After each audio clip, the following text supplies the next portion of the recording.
Quem já fez uma reforma sozinho sabe que sempre tem aquele vizinho mala para reclamar do barulho e tenta criar um caos dentro do condomínio. Por isso a gente separou 4 dicas básicas que a gente aplica nas nossas obras para tentar minimizar esse problema. A primeira dica é: faça uma vistoria no vizinho de baixo, no corredor, no elevador e deixe tudo isso registrado por vídeo. Por que a gente indica isso? Porque já aconteceu do vizinho de baixo reclamar do gesso que rachou da sala, do reboco da laje acabar caindo e criando uma sujeira e um trabalho para o vizinho de baixo. Já aconteceu do elevador aparecer amassado e a gente aparecer como o principal culpado. Já aconteceu também vazamentos que pareciam pequenos, porque a vizinha disse que estragou todo o móvel dela. Então a gente acabou arcando com o móvel do banheiro, trocou, deu cerca de R$2.500, R$3.000. Então um custo e um estresse a mais para o vizinho e também para a gente, né? E para o dono também do imóvel que acaba se incomodando. Então o que a gente começou a fazer? A gente começou a visitar os apartamentos de baixo antes de qualquer obra, né? Antes de qualquer demolição, deixar tudo isso registrado por vídeo. A gente salva numa nuvem, né? Geralmente no Dropbox, deixa isso com o dono do imóvel e, se possível, também com o vizinho, com o síndico, para que fique tudo registrado e formalizado. E a segunda dica que eu ia dar é manter a comunicação constante com os vizinhos, principalmente os vizinhos de cima e de baixo, né?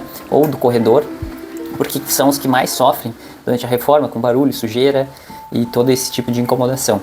Então, já aconteceu também da gente, em época de pandemia, ter que flexibilizar um pouco o nosso horário de barulho, em função de muita gente estar em home office, estar trabalhando.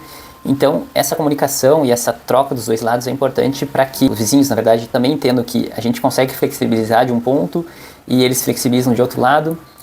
Porque, um outro exemplo, a gente geralmente, em apartamentos com 30 anos ou mais, a gente acaba trocando toda a coluna de água, né, do apartamento, todos os canos de água. E quando a gente faz isso, geralmente a gente tem que fechar o registro geral, a coluna geral do prédio. E muitos apartamentos acabam ficando sem água durante 2, 3 horas. Então, à medida que a gente consegue flexibilizar um pouco a nossa obra, o vizinho também consegue flexibilizar para ficar um pouquinho sem água, para a gente conseguir trocar esses canos. E isso vai de encontro à terceira dica que a gente ia colocar, que é justamente esses pontos de água, que é onde mais acaba dando problema, né? Porque quando a gente pega um apartamento mais antigo, até os apartamentos mais novos, mas enfim, qualquer mínimo furação num cano já provoca um vazamento, e esse vazamento escorrendo para o vizinho de baixo vai estragar o gesso e depois pode estragar todo o móvel, né? Toda a marcenaria, que é uma parte bem cara de ser trocada. Então, o que a gente sugere? Também logo no início da obra, localizar onde estão os pontos de água, ver se o registro geral do apartamento está funcionando.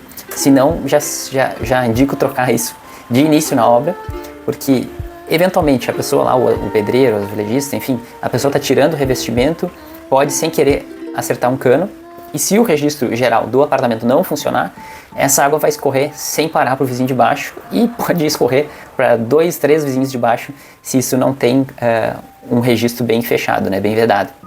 Então, a gente recomenda primeiro isolar bem esse registro, né, logo no início da obra, e também durante a obra, né, quando está se fazendo toda a tubulação nova, que a gente deixe registradas as alturas e distância das paredes, porque isso vai nos ajudar na hora lá, na finalização da obra, né, quando a pessoa está fixando a marcenaria na parede, quando ela está fixando os porta-shampoo, porta-papel higiênico, porta-toalha, geralmente a gente tem que furar os azulejos do banheiro, da cozinha, e muitas vezes a pessoa não sabe onde passa o encanamento original, né, ou o encanamento novo que a gente fez. E à medida que a gente registra isso durante a execução, a gente tem a certeza de onde passam os canos e a chance, né, de furar qualquer cano e dar um vazamento para o vizinho, por menor que seja, vai ser muito grande, né? Então a gente minimiza mais um problema que para mim é um dos maiores, que é infiltração e problema de vazamento.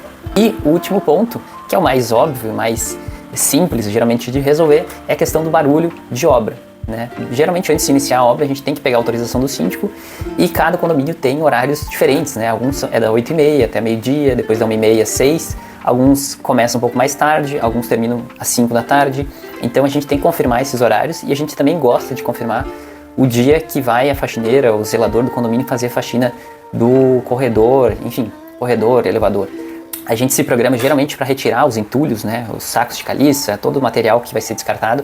A gente se programa para retirar geralmente pela manhã, quando a gente sabe que à tarde o zelador vai limpar o corredor. Ou então tira, enfim, o melhor é ser no mesmo dia, mas se não a gente tenta casar essas retiradas com a limpeza.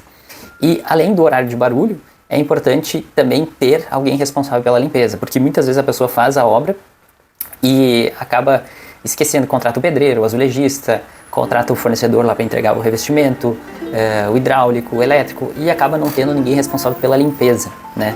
E essa limpeza em obra, principalmente em apartamentos, ela tem que ser diária, né? Sempre que a pessoa sai, a pessoa está no apartamento, no momento que ela sai, ela já sai com o pé sujo de poeira, né?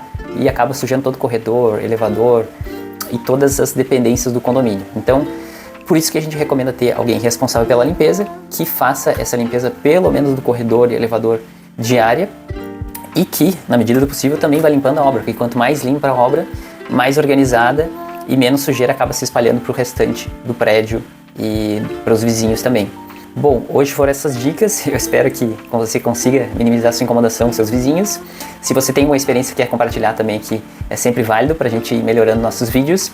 E, para concluir então, faça a vistoria no vizinho antes de começar a obra, deixe registrado por vídeo, mantenha uma comunicação constante, registre todos os pontos de hidráulica e tente deixar eles fechados para ter um ponto de controle caso ocorra algum vazamento, e respeite os horários de barulho e de silêncio e tenha sempre alguém disponível para fazer a faxina. É isso, espero que vocês tenham gostado, obrigado e até o próximo vídeo.